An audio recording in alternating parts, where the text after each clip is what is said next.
Good evening, everyone. It's the old redneck again. It's been a while since I've been on here, but tonight I have to do a little venting again. I'll pass it on as a warning, basically, to anybody that wants to listen to it. Anybody that's watched any of these or knows me knows there's one person I really care about. That's my wife and the medical problems she's had.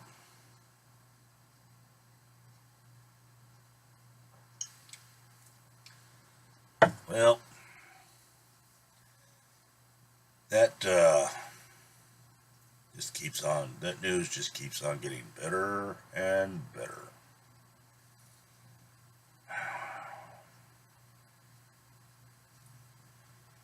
And to think all of this could have been avoided if the doctors 7 years, 8 years, 9 years ago had done what we had recommended and requested. But you're dealing with Kaiser Permanente, which tends to treat everybody like it's a revolving door. You get 15 minutes with a doctor, that's it, no more, no more. You might get less. If you want to go see a different type of doctor, you got to be referred to them, go through a bunch of paperwork. Quick synopsis is, I think it was 9 years now. My wife, no, it's actually 10 years ago, my wife went into her general physician, which is actually a nurse practitioner at Kaiser, because she was having chest pains. They prescribed her to take nitroglycerin when they hit. Fine and dandy.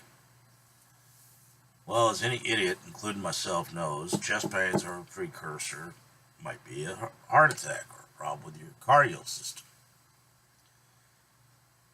I requested it, she requested it, the nurse practitioner even requested my wife be sent to a cardiologist to get it checked.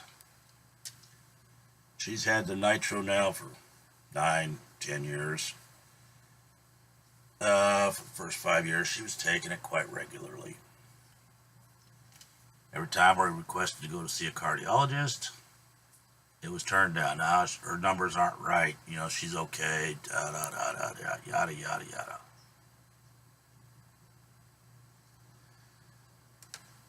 Then here about 7, 8 years ago, she started having headaches. The headaches almost made her pass out. Put her into the hospital, took her to the emergency room for them. They admitted her, ran a bunch of tests, released her, said she could go back to work. They released her on a Friday, the first time, said she'd go back to work Monday. Monday morning, we're having our coffee, fixing to get up, get dressed, she passes out from a headache. Back to the emergency. First time they kept her for 4 days. Okay, ran a bunch of tests.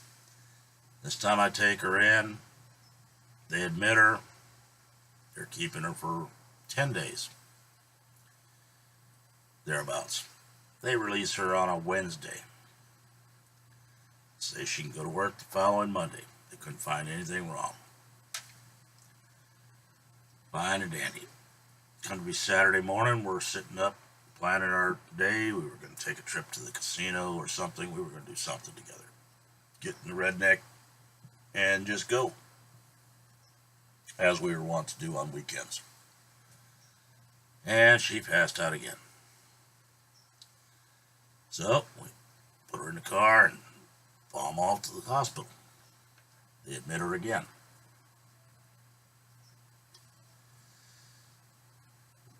They turn around and say, you know you had a stroke last May. Now this is in September.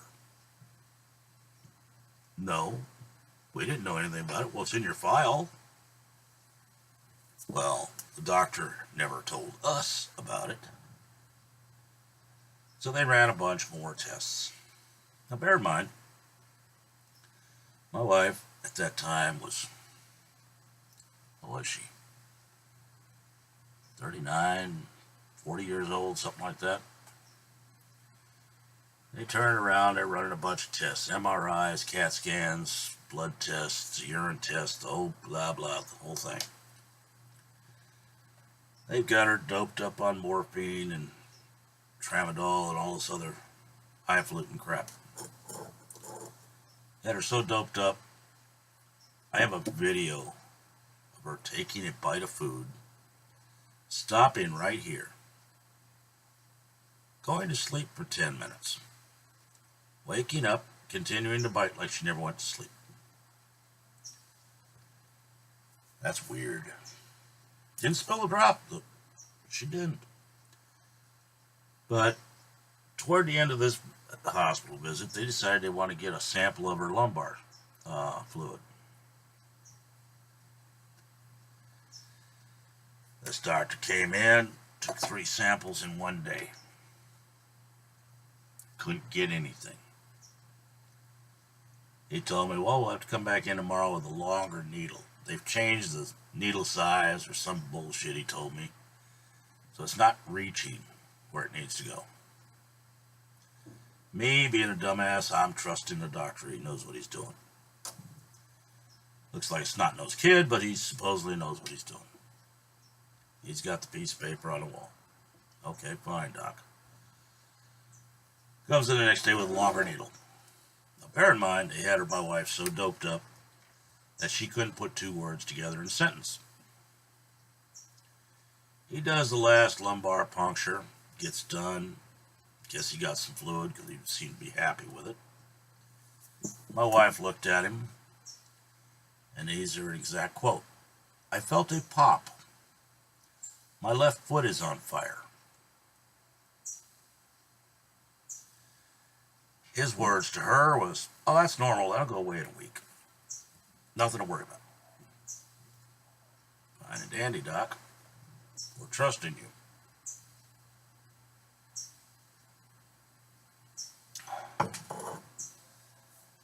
They go to release her from the hospital, and she's having trouble walking. It's where she's stumbling. It's like she has a club foot.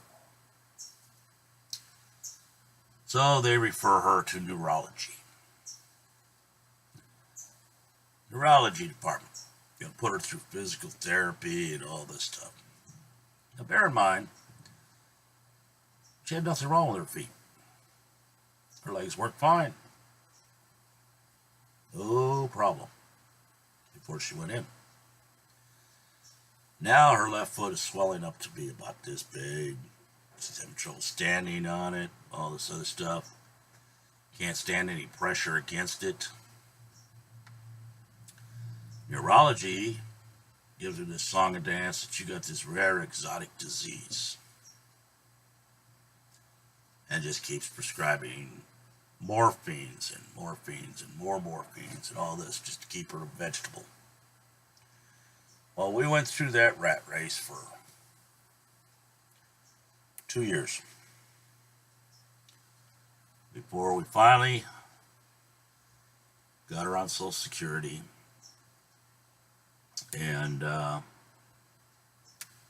ended up getting her one of those handicap placards you hang in the car. All this stuff. So getting on Social Security and Medi-Cal or whatever it's called, Medicaid, whatever that thing is called, meant she had to leave Kaiser. She had to find a new doctor. Well, we found this great doctor in Pinole, California, called Dr. Grace Chow. This lady, her first appointment with us was 3 hours long. She pulled up my wife's medical files.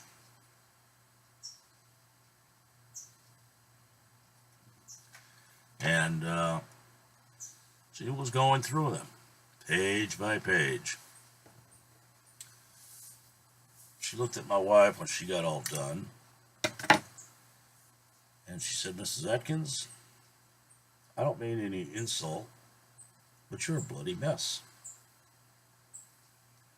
My wife looked at that doctor and said, "Well, I guess that means you don't want us as a patient." And Miss Chow turned around and said, "No, that's not what I mean at all. I'm going to take you as a patient. But you're going to go see this cardiologist, this diabetic doctor, this guy, and this guy also." So we said yes. Now remember, bear in mind, my wife's been on nitroglycerin for a few years now for chest pains. Kaiser had already told her carotid artery on one side was 100% clogged. They said the other side was, 20, 30, 40% clogged. Did they do anything about it? No. Their only words to her was, "You have to quit smoking. Quit smoking." Fine and dandy. Well, the first specialist we went to see was a cardiologist. This guy had a bedside manner kind of like a rock. He took some tests on her, ran some CT scans, turned around and told her, "Well, you need to have a shunt put in to clear your veins." We said, "Okay." He couldn't find any pulse in the legs, down by the knees. He was thinking that might be part of the problem of her foot. Which is fine. We were listening to the doctors.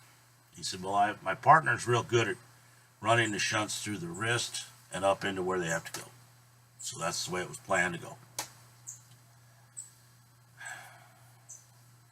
The day of the surgery, take my wife in, they put her under, they're going to do all this stuff. They get about half done. I find out from the nurse that they called her cardiologist in from the office across the street from the hospital. And I'm thinking, okay, what the hell's going on? I'm sitting in the waiting room, kind of like a mushroom. Nobody telling me nothing. Well, pretty soon, her cardiologist comes out.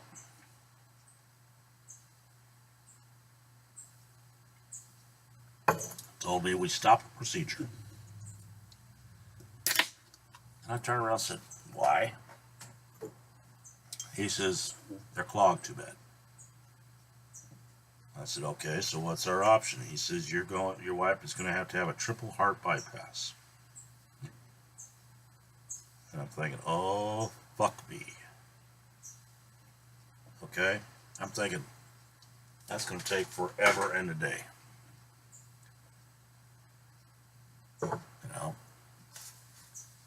What do I know? Well, they wake my wife up, tell her that. He says, "Oh, by the way, you have an appointment with this Dr. Stanton in Oakland next Tuesday." Bear in mind, this is on a Wednesday. We say, okay. So we go there. We take all the information this doctor needs, the CAT scan or the video or whatever it is they took. On a DVD in the wife's wallet. He looks at it, he comes in and says, "Mrs. Atkins, you need to have a triple heart bypass."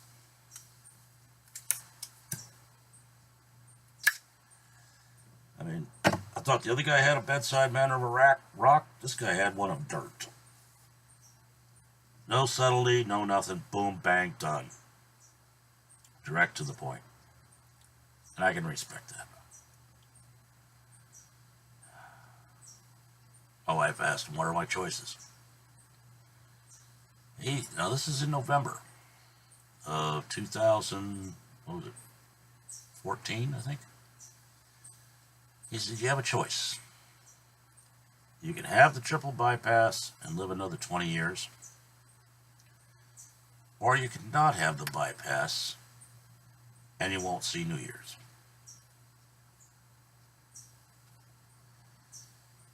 I looked at my wife, and I looked at her, dead in her eyes, I held her hands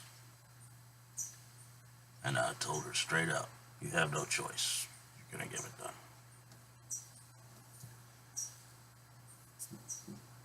She's scared. I'm scared. But the next week she was in the hospital having it done.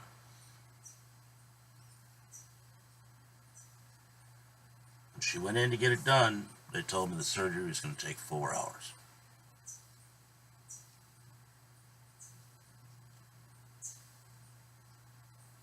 Turned out to be the longest 7.5 hours of my life.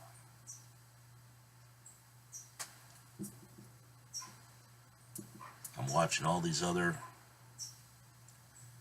patients, their doctors coming out and talk to them in the waiting room while they're waiting for their family member to be done. Boom, boom, boom, they're gone, and they're gone, and they're gone.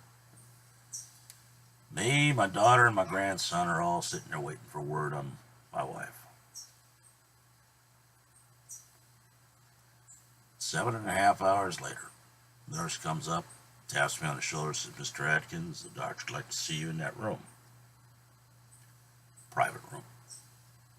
None of the other doctors had ever done that. I've been watching them all day long.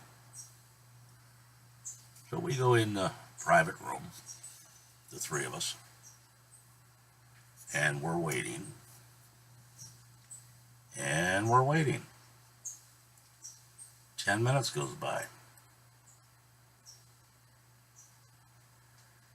think it was a total of 15 minutes we sat there waiting. And I'm thinking the worst. I'm thinking my wife has died on the table, some shit like that. And I'm praying to God I'm wrong.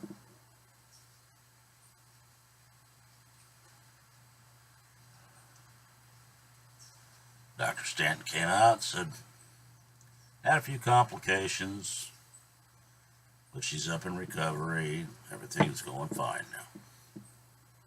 You can see her in about 10 minutes. I said, thank you. I was not prepared for what I saw when I went into that room.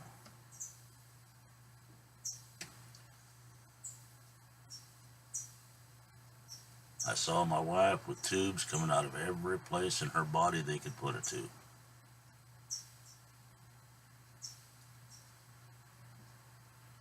Scary sight.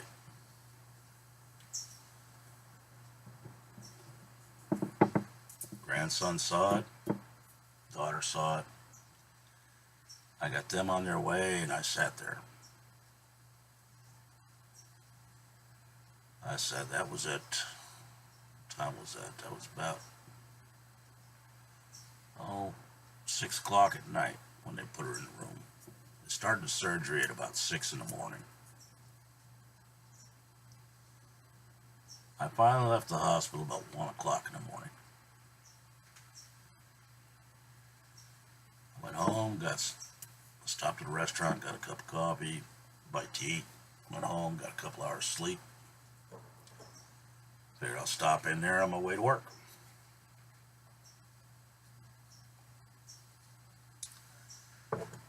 She was only supposed to be in the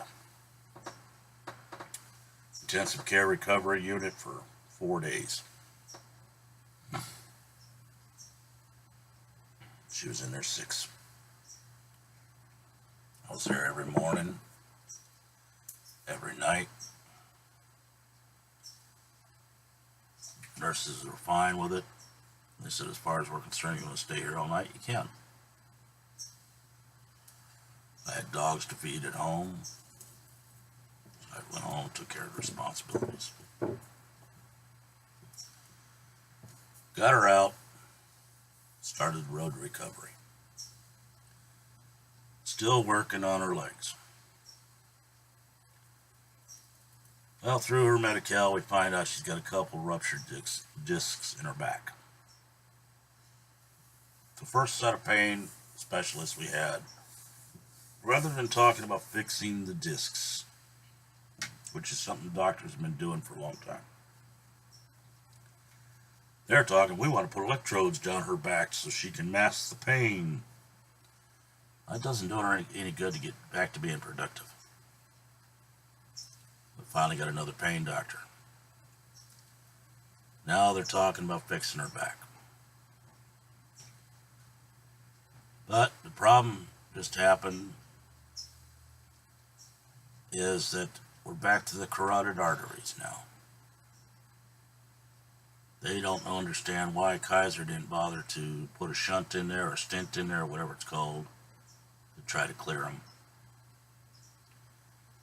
Now they're talking they're going to have to try to clear those or my wife's going to lose both her legs.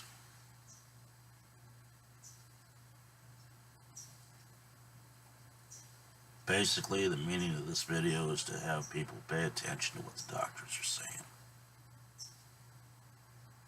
Don't just take them at their word. Get second opinions. Look it up yourself. In the course of all this time, my wife has OD'd twice on her prescription medication, taking it exactly as the doctors have told her to take it.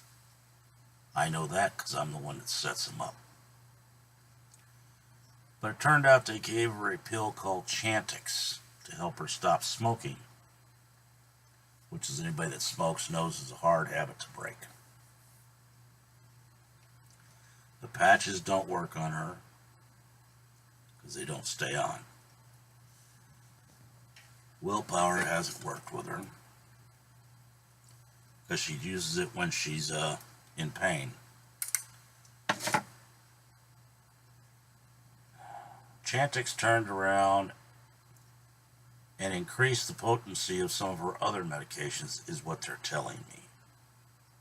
I'm not buying it because the first time she OD'd, she wasn't taking Chantix. So I don't know. I do know that I've taken over her medications. I'm cutting some of them back. We'll try one for a week and see if it has any adverse effects to her. It's not probably the right way to do things, but she's improving. Her mind has come back instead of being a vegetable. And all this. So for God's sakes, people, if you have a doctor and you're following their thing, don't leave your common sense at their doorstep. Listen to what they're saying, research it yourself.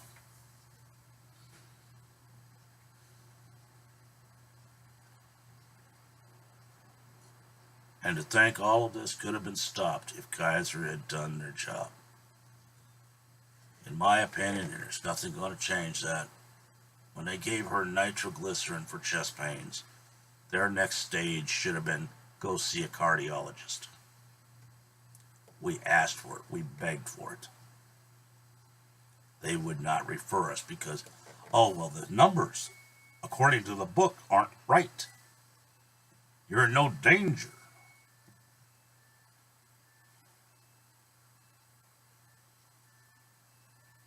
That is the reason I don't see a doctor, period. At all.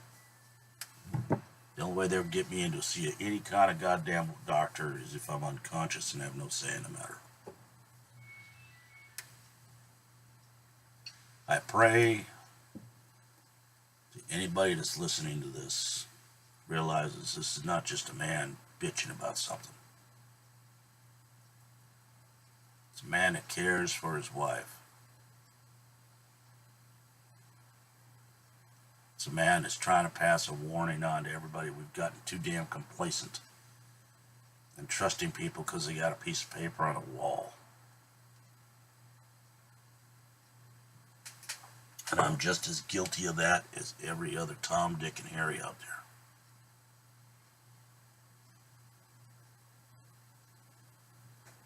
As far as the medical field goes now, you better be able to prove it to me in black and white before I'll take any of your fucking pills or let you take a knife to my body. You know,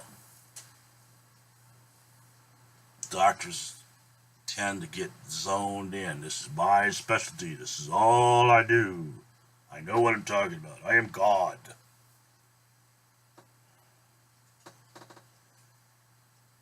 Well, I, for one, thank God for Dr. Grace Chow. You know, she had the balls to actually buck the system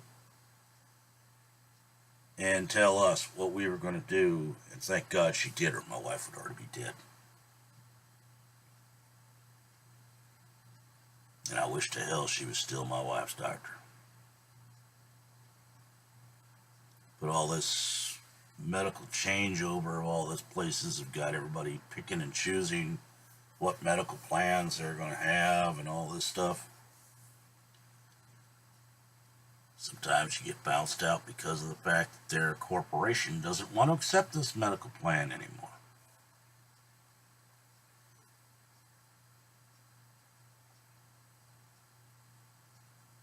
Just pay attention, people. Don't just assume because a person has a shiny piece of paper on the wall and he's wearing a crisp white coat that he knows exactly what he's talking about.